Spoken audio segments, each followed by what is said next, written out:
দেখছেন নক্ষত্র, সবার আগে সবার পাশে।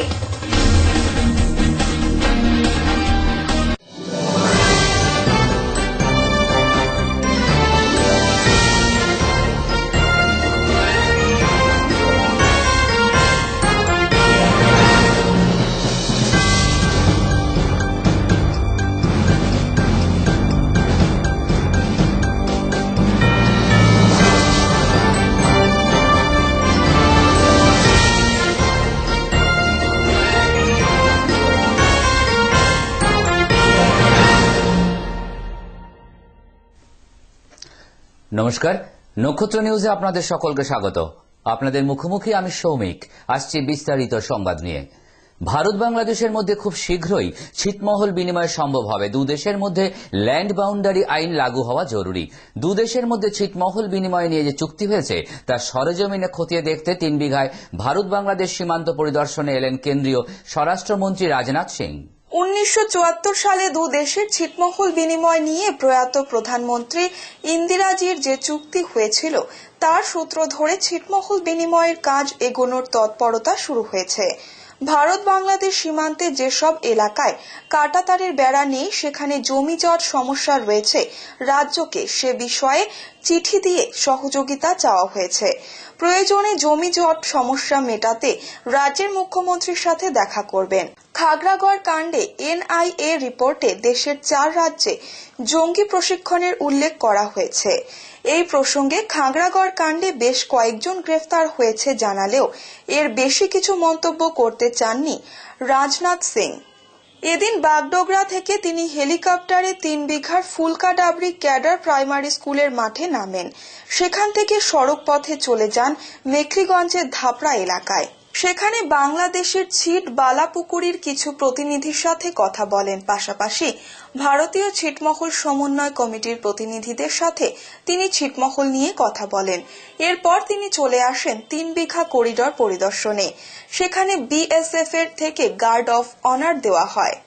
সেখান থেকে 3 বিঘা গেট পার করে পাটগ্রামের দিকে এগোতেই সেখানে বিজেপির তরফে গার্ড অফ অনার দেওয়া হয়। বাংলাদেশি নাগরিকরা স্বরাষ্ট্রমন্ত্রীকে ফুলের তোড়া দিয়ে স্বাগত জানান। বাংলাদেশের তরফে মন্ত্রীকে ফলমূল সহ উপহার তুলে দেওয়া হয়। এরপর মন্ত্রী সেখান থেকে বের হয়ে বিএসএফ এর পদস্থ আধিকারিকদের সাথে বৈঠক করে ফের 3:45 নাগাদ হেলিকপ্টারে বাগডোগরার উদ্দেশ্যে রওনা দেন। সেখান থেকে বিমানে কলকাতার উদ্দেশ্যে চলে যান। दौरे का उद्देश्य था चूंकि यह भारत और बांग्लादेश की सीमा है और यहाँ पर हमारी paramilitary force, border security force पूरी सुरक्षा की जिम्मेदारी निभा रही है, तो उसको देखना भी था। कोई कठिनाई हमारे बॉर्डर सिक्योरिटी फोर्स के जवानों को आ रही हो सीमा पर, उसकी जानकारी भी हासिल करनी थी और साथ ही साथ बॉर्डर एरिया डेवलपमेंट के भी काम कैसे चल रहे हैं इसको भी देखना था। साथ ही साथ जो इनक्लेव्स जो भारत में हैं और जो कुछ बांग्लादेश में हैं, भारत के बांग्लादेश में, बांग्लादेश के जो भारत में हैं, वहां के लोगों के बारे में भी जानकारी हासिल करना एक उद्देश्य था। अभी स्टेट गवर्नमेंट को पत्र लिखा है और जरूरत होगी तो मैं पश्चिम बंगाल के मुख्यमंत्री से भी इस संबंध में बात करूंगा ताकि लैंड एक्विजिशन की जो प्रॉब्लम है उसे रिजॉल्व किया जा सके और बीओपीज का काम जो अभी रुका हुआ है वो हो सके। মঙ্গলবার সকালে ডুয়ার্সের শামসিংয়ের সুনতালে খোলায় আমজনতার সঙ্গে ফুরফুরে মেজাজে মিশে গেলেন পশ্চিমবঙ্গের মুখ্যমন্ত্রী মমতা বন্দ্যোপাধ্যায় এবং উপভোগ করলেন ওই এলাকার প্রাকৃতিক সৌন্দর্যকেও। সোমবার রাতভর বৃষ্টির পর মঙ্গলবার সকালে হালকা রোদ ওঠে। বেলা 10টা নাগাদ বন উন্নয়ন নিগমের কটেজ থেকে হাঁটতে বের হন মুখ্যমন্ত্রী। শালচিলৌনির ছায়া ঢাকা পথে তিনি হাঁটতে থাকেন শামসিং পুলিশ ফাঁড়ির দিকে। এলাকার লোকজনের সাথে কথাও বললেন, জানতে চাইলেন তাদের সমস্যার কথা। এরপর তিনি ফিরে আসেন বন উন্নয়ন নিগমের বাংলোয়। প্রায় কিছুক্ষণ কটেজে বিশ্রাম নিয়ে মুখ্যমন্ত্রী আবার বেরিয়ে পড়েন মৌচুকির উদ্দেশ্যে। পায়ে হেঁটেই তিনি মৌচুকি পৌঁছান। সেখানে বন্যপ্রাণ বিভাগের বাংলোর অবস্থা খতিয়ে দেখেন। তারপর কনভয়ে উঠে ফিরে আসেন সুনতালি খোলার কটেজে। বুধবার সকালে এখান থেকেই তিনি রওনা হন এথেলবাড়িতে সরকারি অনুষ্ঠানে যোগ দিতে। জলপাইগুড়ি স্পোর্টস কমপ্লেক্সে আন্তর্জাতিক মানের খেলা হবার সম্ভাবনা রয়েছে। ফিফার গাইডলাইন মেনে জলপাইগুড়ি স্পোর্টস কমপ্লেক্সে স্টেডিয়াম তৈরি করা হচ্ছে। জলপাইগুড়িতে এসে এই কথা জানালেন ফিফার সভাপতি সুব্রত দত্ত। জলপাইগুড়ি স্পোর্টস কমপ্লেক্স পরিদর্শনে এসে তিনি জানান, জলপাইগুড়িতে যে মানের স্টেডিয়াম হচ্ছে তাতে বাংলা উপকৃত হবেন। স্টেডিয়াম তৈরির বরাত যারা পেয়েছেন তাদেরকে জানানো হলো কিভাবে স্টেডিয়াম তৈরি করতে হবে। ফিফার গাইডলাইন মেনে স্টেডিয়ামটি বানানো হচ্ছে, তাতে আন্তর্জাতিক খেলাগুলো হতে পারে জলপাইগুড়িতে। আপাতত স্টেডিয়ামে 4টি ড্রেসিং রুম থাকার কথা, কিন্তু আপাতত 2টি ড্রেসিং রুম রয়েছে। সুব্রত দত্ত জানান, প্রথম দিকে চেষ্টা করা হবে সন্তোষ ট্রফি আই লিগ যাতে জলপাইগুড়ি স্টেডিয়ামে হয়। জলপাইগুড়িতে এই স্টেডিয়ামটি হয়ে গেলে ভারতীয় ফুটবল উপকৃত হবে। সুব্রতবাবু জানান, যাতে আন্তর্জাতিক ম্যাচ হলে সরাসরি সম্প্রচার করা যায়। মিডিয়া সেন্টার কেমন হবে, সেখানে ওয়াইফাই জোন করা হবে। সরাসরি সম্প্রচারের ক্ষেত্রে 15 থেকে 22টি ক্যামেরা কোথায় কোথায় লাগানো যেতে পারে তা দেখা হলো। তিনি আরও জানান, যারা জলপাইগুড়ি স্টেডিয়ামটি করছেন তারা অভিজ্ঞ। সব মিলিয়ে জলপাইগুড়িতে স্পোর্টস কমপ্লেক্সটি পুরোপুরি তৈরি হয়ে গেলে আন্তর্জাতিক ম্যাচের আসর জলপাইগুড়িতে হতে পারে বলে আশা প্রকাশ করেন সুব্রত দত্ত। এদিন সুব্রত বাবুর সাথে স্টেডিয়াম পরিদর্শনে জলপাইগুড়ি জেলা ক্রীড়া সংস্থার অঞ্জন সেনগুপ্ত উপস্থিত ছিলেন। আমি মনে করি যে এরকম একটা স্টেডিয়াম জলপাইগুড়িতে তৈরি হচ্ছে, একটা স্পোর্টস কমপ্লেক্স তৈরি হচ্ছে, এটা আমাদের গর্বের বিষয়। এটা আমার মনে হয় পশ্চিমবঙ্গের একটা স্পোর্টস হাব হতে চলেছে।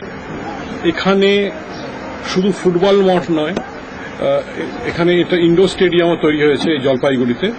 তো আমার মনে হয় যে এখানকার শুধু নয়, সারা পশ্চিমবঙ্গের যারা খেলোয়াড় আছে বিভিন্ন খেলার, তারা কিন্তু বিশেষভাবে উপকৃত হবে এই পরিকাঠামোটার জন্য। যদি বাংলার হোম টিমগুলো তারা যদি এখানে হোম ম্যাচ করতে চায় তাহলেও তারা করতে পারবে, কারণ এখানে সেই পরিকাঠামোটা তৈরি হচ্ছে। আন্তর্জাতিক মানের স্টেডিয়াম তৈরি করতে খুব বেশি টাকা লাগে না, কিন্তু 30 থেকে 35 কোটি টাকা লাগে। তার থেকে অনেক বেশি টাকা বরাদ্দ করা আছে। এই স্টেডিয়ামটা যখন তৈরি হয়ে যাবে, আমি উদ্যোগ নিয়ে এখানে আন্তর্জাতিক ম্যাচ যত তাড়াতাড়ি সম্ভব সেটা নিয়ে আসার চেষ্টা করব। এবং আমি আশা করছি এবং আমি খুবই আশাবাদী যে এইখানে যে পরিকাঠামোটা তৈরি হচ্ছে, যে জলপাইগুড়িতে স্পোর্টস কমপ্লেক্সটা তৈরি হচ্ছে, এটাতে পশ্চিমবঙ্গের ফুটবল, আমাদের ভাত মাছের জলের পরে ফুটবল, সেই ফুটবলের কিন্তু সত্যি উপকার হবে। এবং এই পরিকাঠামোটা শুধু আইএফএ নয়, আমাদের বাংলার ফুটবল নিয়ামক সংস্থা নয়, সারা ভারতের ফুটবল নিয়ামক সংস্থা প্রভূতভাবে লাভবান। সময় একটা বিজ্ঞাপন বিরতির। ফিরে আসছি বিরতির পর, ততক্ষণ সঙ্গে থাকুন নক্ষত্র নিউজ। আপনারা দেখছেন নক্ষত্র, সবার আগে সবার পাশে।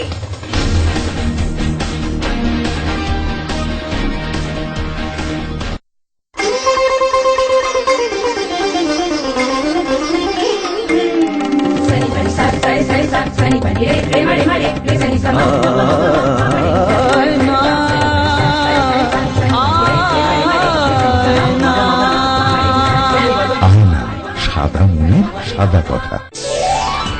আয়না ডিশওয়াশার আয়না শাইন, ঝকঝকে চকচকে, একদম ফাইন।